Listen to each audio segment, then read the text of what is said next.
Avant Internet, la télévision était l'invention la plus utilisée en termes de divertissement, mais surtout pour connaître des informations cruciales ou insolites. Même si aujourd'hui la télévision est encore utilisée, les chaînes de télé sont extrêmement modérées comparées à Internet. Malgré cela, des incidents existent même dans ce monde modéré. Parmi les nombreux cas, aucun ne m'a autant frustré que celui d'Eloá Pimentel. O que você quer? Fala pra mim pra eu poder te ajudar, cara. O que eu quero? É. Matar Eloá.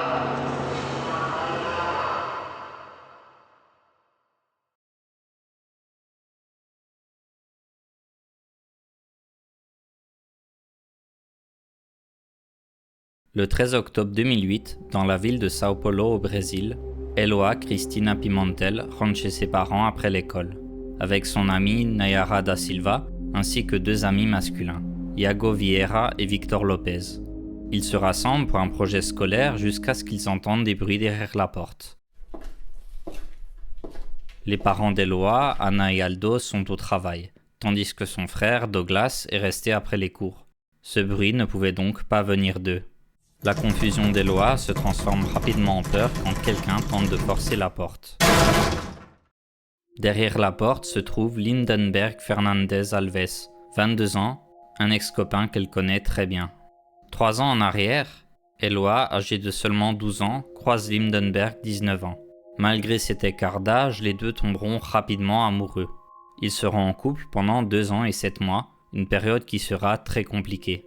Lindenberg était connu localement pour avoir un comportement agressif, la plupart le décrivant comme une tête chaude, chose qu'Eloá va rapidement remarquer. Il devenait jaloux de tout ce qu'Eloá faisait sans lui, comme une fois où Lindenberg la stalkait pendant une balade, suivant ses moindres faits et gestes, jusqu'à ce qu'elle attende seule à un arrêt de bus. Ceci l'a tellement enragé qu'il va la confronter verbalement et physiquement. Ce n'était pas un incident isolé et 2 ans après, Eloá en a vu assez et finit par rompre avec lui, chose que Lindenberg ne pouvait pas accepter. Maintenant, devant celle qui a brisé son cœur, il pointe son pistolet vers elle. Elle commence à crier, mais il la gifle. Puis il commence à s'énerver de la présence des amis d'Eloá, qui étaient malheureusement là au mauvais moment. Il était là pour tuer Eloá, lui-même et n'importe qui dans son chemin.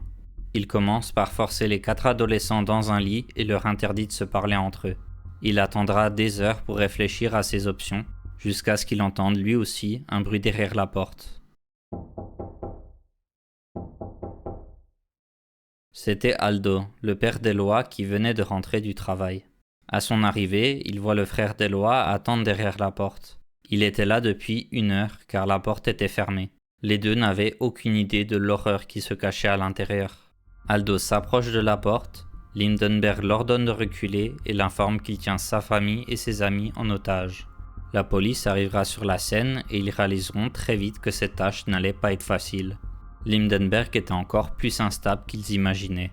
Dans certains cas, il était réceptif aux négociations en laissant partir 2 des garçons à l'intérieur avant de soudainement devenir agressif. O que você quer? Fala pra mim pra eu poder te ajudar, cara. O que eu quero? É. Matar Eloá e matar e liberar a base. Eu tô agredindo a minha namorada, essa desgraçada aqui. Qual é a namorada? Cala a boca. Il va même tirer sur un homme innocent qui passait en pensant qu'il essayait d'interférer. Une chose est claire, un mauvais mot peut devenir catastrophique. E a gente vai falar agora de caso de violência que está acontecendo neste momento em Santo André, no ABC Paulista. Jovem mantém a ex-namorada e amiga dela reféns. A polícia cercou o conjunto habitacional onde estão os reféns e a repórter Graciela Andrade está lá no local. Conta pra gente qual é a situação nesse momento, Graciela. Pendant les nouvelles locales de 7h le lendemain matin, la première journaliste de TV Globo arrive sur la scène. Dans la vidéo, on peut voir une forte présence policière et la fenêtre de l'appartement. Soudainement, de plus en plus de journalistes arrivent sur la scène pour documenter cette prise d'otage en direct. Et en un instant, tout le Brésil se retrouve devant leur télévision. Et parmi l'audience, Lindenberg, lui aussi, regardait. Avec la zone remplie de caméras, son comportement commence à devenir encore plus imprévisible. Comme ce moment où il force Eloá vers la fenêtre pour qu'elle fasse un pouce en l'air, montrant que Lindenberg ne lui faisait pas de mal. Quelque temps après, il se rapproche d'une autre fenêtre et commence à tirer en direction des journalistes. Heureusement, personne n'a été blessé.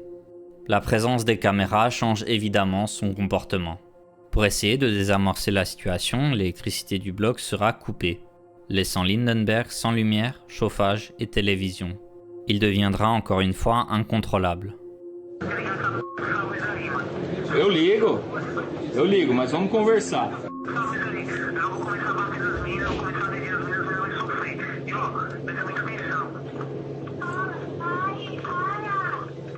Mais cette action va quand même aider, car il laissera partir Naira à condition que l'électricité soit restaurée, le laissant seul avec un otage, la personne qu'il avait en vue depuis le départ et la raison pour laquelle il était venu. Le soleil se couche et la prise d'otage a déjà atteint sa 40e heure. Les opinions des chaînes télé sont mitigées. Certains avaient de l'espoir tandis que d'autres n'en avaient pas. Mais une personne va retourner la situation en catastrophe. Le lendemain, vers 13h30, le téléphone sonne. Lindenberg prend l'appel en pensant qu'il avait affaire au négociateur, mais cette fois-ci, il entend une voix différente. Lindenberg, tá tudo bem aí? Bem, Oi, Lindenberg, somos amigo da família, a gente queria saber se tá tudo bem, só isso. bem, Lindenberg, é Luiz Guerra, tudo bem? Somos conhecidos da... Luiz Guerra. Sou da Sônia Abrão, repórter da Sônia Abrão, a gente só tá em nome da sua família, porque sua mãe está desesperada, a gente quer saber se tá tudo bem, só isso. En agissant sans le consentement de la police ou de la famille, un journaliste nommé Luis Guerra a trouvé le numéro de l'appartement pour l'appeler, malgré la prise d'otage en cours. Ce que Luis Guerra vient de faire est une très mauvaise idée. Comme on l'a vu, un mauvais mot peut tout changer. Il n'était clairement pas prêt pour réaliser cette interview, car pendant les premières secondes, il commence déjà à lui mentir au téléphone. Il se présente comme un ami de la famille, puis plus tard révèle être un journaliste. Durant l'appel de 8 minutes, Luis poussera les choses de plus en plus. Agora, querido, por que você tomou essa atitude? Foi desespero, ciúmes, o que foi? Desespero, tio. Desespero. Se tivesse desesperado, eu dar um tiro na minha cara e já era. Tô sem sentimento nenhum. Tô frio pra cá. Não, mas fica tranquilo, procura, eu sei que é difícil, mas procura se acalmar. Et à un moment, il réussira même à atteindre Eloa directement. Alô? Oi, Eloá, Luiz Guerra da Sônia Abrão, tudo bem? Quem tá falando? Luiz Guerra, repórter da Sônia Abrão, tudo bem com você? Tá tudo tranquilo. Eu quero almoçar. Você quer almoçar? Eu tô fraca. Fica tranquila, eu conversei com o Lindenberg, a gente vai conversar de novo. Ele tá te tratando bem? Tá me tratando bem. Então confia nele, passa tranquilidade. Olha, você tá precisando mandar um recado pra sua mãe, alguma coisa? Eu queria saber como ela tá, como meus familiares estão. Tá tudo bem com eles, tá tudo tranquilo. Um beijo da minha mãe pro meu pai. Pode fazer uma... Com eles. Pode falar de novo, mande um beijo de novo. Eu queria falar pra minha mãe que eu amo ela. Pro meu pai também. Porque eu amo eles. Vers la fin de l'interview, Luis Guerra parle au-dessus d'Eloa sans faire exprès. Son producteur lui fait signe de répéter, tout ça pour obtenir un meilleur extrait pour la chaîne. Les chaînes de télé savaient à quel point les caméras l'influençaient, et malgré ça, la situation ne fait qu'empirer. Lindenberg continuera ses actions vers la fenêtre pour interagir avec les caméras, tout en utilisant Eloa comme bouclier humain afin d'éviter les snipers de la police. Car même pour récupérer de la nourriture, il la force à utiliser des draps attachés tout en la surveillant derrière son dos. Tout ça n'était pas juste pour les caméras d'ailleurs. Certains qui regardaient depuis leur canapé se sont regroupés en bas du bâtiment comme s'il s'agissait d'un spectacle. Malgré tout ça, la police continue les efforts de négociation, mais Lindenberg participera à une autre interview peu de temps après. Todos os amigos estão dizendo, o pessoal que te conhece também está falando que você sempre foi calmo, sempre foi trabalhador, sempre foi um cara legal, que o que você está fazendo hoje deve ser um surto que você está passando, uma crise emocional muito séria. Mas você, de qualquer maneira, mesmo em crise, você está se segurando, você está fazendo as coisas com um certo critério, você está liberando as pessoas, você não está fazendo mal para ninguém. Então, já dá um final para essa história que seja todo mundo são e salvo, inclusive você, inclusive você. En direct, la présentatrice ne s'est pas limitée à de simples questions, mais a essayé de négocier avec lui directement, sans l'accord de la police. Tá, você vai entregar os 2 revólveres para ela, você vai tirar as balas e entregar na mão da Eloá. Exatamente, mas eu não vou dar a hora e não vou falar qual que vai ser o momento. Tudo bem, mas você vai descer e a gente vai deixar isso aqui claro para o Brasil inteiro. Você está dizendo que você vai descer desarmado, completamente indefeso, com as mãos para cima, ou seja, você vai se render sem nenhuma resistência, para que as coisas terminem em paz. É isso? Confirma para a gente, confirma para o Brasil inteiro isso. Tá confirmado. Na melhor hora eu vou fazer isso. C'est évident qu'ils ne prennent pas du tout cette affaire au sérieux. L'affaire commence déjà à se transformer en événement national, et comme si la limite n'a pas déjà été dépassée, ils diffuseront l'avis de leur spécialiste de confiance qui spéculera sur le déroulement de l'histoire. Dr. Ademar Gomes, né? Vamos falar do que espera o Lindenberg aqui fora. Boa tarde, viu, doutor Ademar? Prazer tê-lo aqui novamente. E com a sua experiência nos orientar aí sobre o que vai acontecer daqui para frente, para que a gente possa ter uma ideia. Bom, claro. eu sou muito otimista, né? Eu espero que isso termine assim em pizza, né? E num casamento futuro entre ele e a namorada apaixonada dele, né? Certo. Ele está passando uma fase momentânea, né? Ele também tem perdido a motivação de viver, porque um rapaz jovem, quando se apaixona, muitas vezes se desequilibra, que é o caso dele. Radicaliza mesmo, né? Então, mas isso vai terminar realmente em final feliz, graças a Deus, eu tenho plena certeza e convicção nisso. Vers la fin, la présentatrice expliquera que Lindenberg devra quand même aller en prison, en imaginant même la longueur et les détails de la peine. Olha, a gente tem a informação que ele vai responder aos crimes de sequestro e invasão de domicílio, disparo e porte ilegal de arma de fogo. Que ele deve ter um alívio na pena porque ele não tem antecedentes criminais, ele é réu primário e a pena para sequestro seria de 1 a 3 anos. Il n'y avait pas que les interviews qui étaient problématiques. Non, il y avait encore plus ridicule. Cette prise d'otage était diffusée 24 heures sur 24. Ce qui inclut aussi les plans de la police qu'ils diffuseront en direct, rendant Lindenberg intouchable. Et avec le soleil qui se couche pour conclure le 4e jour, ils feront encore pire. Depuis sa libération, Nayara était en train de récupérer loin des médias. Mais le 5e jour, des invités surprises toqueront à sa porte. 2 officiers de police lui demanderont de revenir sur la scène pour aider les négociations. Vers la matinée, Lindenberg aura accepté de faciliter la libération d'Eloa, mais à une condition. Nayara et Douglas devront les rencontrer vers l'entrée de l'appartement pour les accompagner jusqu'en garde à vue. Cette condition est due au fait que Lindenberg était devenu parano de se faire tirer dessus par la police. Mais avec ces 2 personnes, cela lui donnerait un bouclier humain. La police finira par accepter. Mais il y avait un problème. Nayara n'avait aucune idée d'un tel deal.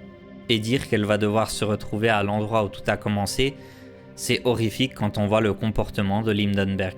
Qu'est-ce qui garantirait que Nayara ne serait pas encore une fois en danger? Malheureusement, elle n'avait pas le choix et se retrouve directement dans les négociations à son arrivée. Oi, amor.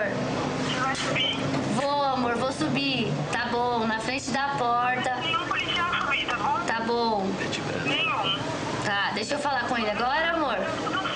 Vai dar tudo certo, prometi pra você desde o começo, tá bom? Beijo, te amo. Oi, Nayara. Tudo bom? Tá melhor já? Tô, você tá calmo aí? Tudo calmo. Você vai fazer mesmo tudo isso que você tá falando? Vamos, confia em mim? Confio. Les caméras suivent Nayara et Douglas arriver en haut, mais à ce moment, Lindenberg change les conditions et explique aux négociateurs qu'il ne voulait plus faire ça, car il était nerveux de la présence de Douglas.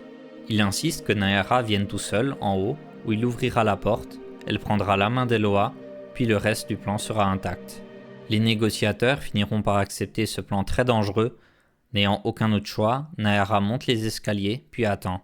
Malheureusement, le plan ne va pas se passer comme prévu. Lindenberg la prend par la main pour l'emmener à l'intérieur, puis ferme la porte à clé. En un instant, Nayara est redevenue une otage.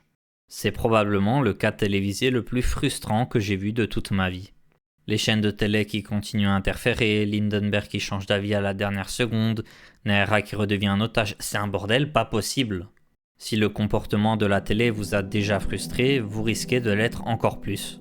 Quand les chaînes de télé n'arrivaient pas à joindre Lindenberg, ils communiquaient avec lui en utilisant des signes. Lito, eu acho que a gente podia, quem sabe, aproveitar esse momento que a gente sabe que os três estão assistindo aqui o programa e eles estão bem, que assim que o Lindenberg ele confirmou isso aqui para nossa produção, eles estão bem, estão tranquilos, estão só esperando o momento certo, pedir para uma das meninas, quem sabe, ou ele mesmo, desse um sinal agora aqui na janela para mostrar para todo mundo que está tudo bem, que está ok e que essa história vai acabar o mais rápido que todo mundo espera. Se os três puderem, um deles, dar um sinal, acenar, fazer alguma coisa para mostrar para todo mundo, para deixar todo mundo mais calmo.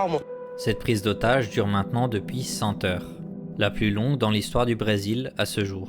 La durée pèsera évidemment sur l'état de Lindenberg, qui commence à en avoir marre.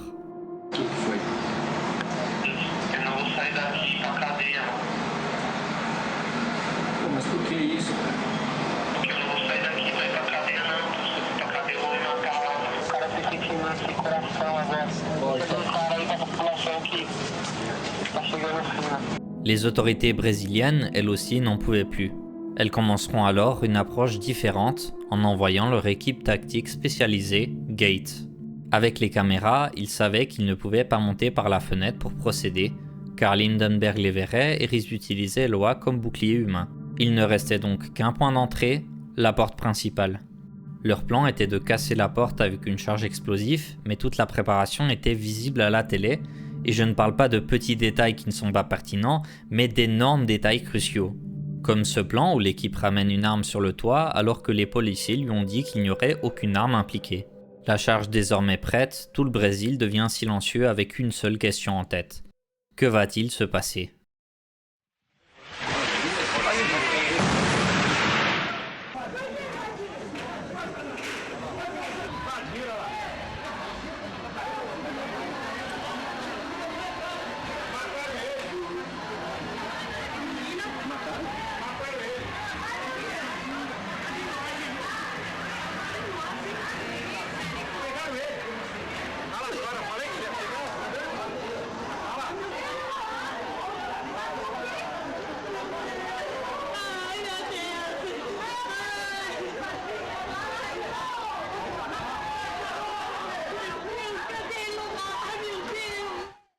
Gate casse la porte, une bouffée de fumée puis 4 tirs suivront. Pendant 1 minute, c'est la panique. Quand soudainement, on voit Nayara sortir par la porte en trébuchant, saignant fortement du visage, puis tomber dans les mains d'un policier. Ensuite, un brancard est entré puis sorti de la pièce, avec Eloa attaché dessus. Naquele exato momento, policial aparece com Eloa nos braços. Ela está ferida com tiro na virilha e outro na cabeça. Mais gritaria. Elle est transportée vers une ambulance, et même à ce moment, ces chaînes de télé ne pouvaient pas se retenir de prendre des photos d'elle à travers la fenêtre, où les secours essayaient désespérément de lui sauver la vie. Dans la mêlée, Lindenberg a été touché par une balle en caoutchouc puis sorti de l'unité, où la police s'est empilée sur lui, mettant ainsi un terme à cette crise. Mais pas avant qu'il tire 3 fois avec son arme, un coup touchera la main de Nayara, la balle traversera sa main puis sa tête, Eloa sera touchée 2 fois, une fois dans l'aine et une fois dans la tête. Malgré les soins, Eloa tombera dans le coma. Après quelques jours, elle sera déclarée en état de mort cérébrale avant de décéder. Ses funérailles ont eu lieu quelques jours plus tard, plus de 30 000 personnes lui rendront hommage. Dans les jours qui ont suivi, Nayara s'est complètement rétablie. Elle a ensuite raconté son histoire et expliqué la pression des forces de l'ordre ce jour-là. Son témoignage montrera à quel point l'opération de Gate n'était pas du tout planifiée. Selon l'équipe, ils sont entrés dans le bâtiment car ils avaient entendu un tir. Lindenberg aurait tiré en premier, ce qui les a poussés à réagir. Sauf que ce n'était pas du tout le cas. En regardant des vidéos et le témoignage de Nayara, Lindenberg aurait tiré après leur entrée explosive. Mais encore pire, quand ils ont fait exploser la porte, ils ont pris 7 à 15 secondes pour entrer dans l'appartement, un espace de temps où Lindenberg tirera 3 fois. La raison de pourquoi ils ont autant hésité avant d'entrer est inconnue, mais c'était sûrement à cause du bruit de l'explosif qui ferait réagir Lindenberg, ce qui a contribué à la mort d'Eloa. Avec tout ça, c'est un miracle que Nayara soit encore en vie. Lindenberg sera condamné à 98 ans et 10 mois de prison, puis en 2013, sa peine sera réduite à 39 ans et 3 mois. Vers mars 2025, sa peine sera réduite par 109 jours, car il a eu de bons résultats dans un programme de travail et d'éducation. Mais il reste encore un détail perturbant. Quelques jours après la mort d'Eloa, son père Aldo va disparaître. Pendant la prise d'otage, il n'était pas visible à la télé car la presse n'avait pas le droit d'interviewer la famille d'Eloa. Lors de la recapture de Nahera, il est devenu tellement stressé qu'il a perdu connaissance et a été transporté à l'hôpital.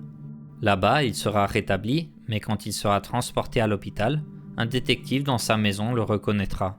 Aldo était en réalité un homme recherché, accusé d'avoir tué au moins 2 personnes dans les années 90 au sein d'un gang brésilien, où l'un d'entre eux était un officier de police. Depuis ce jour, il était en cavale. Aldo était un alias pour son vrai nom, Everaldo. Pendant une décennie, il commençait à s'adapter à sa nouvelle vie, jusqu'à ce que sa tête soit diffusée dans tout le Brésil. Au bout d'1 an, Everaldo sera capturé puis envoyé en prison.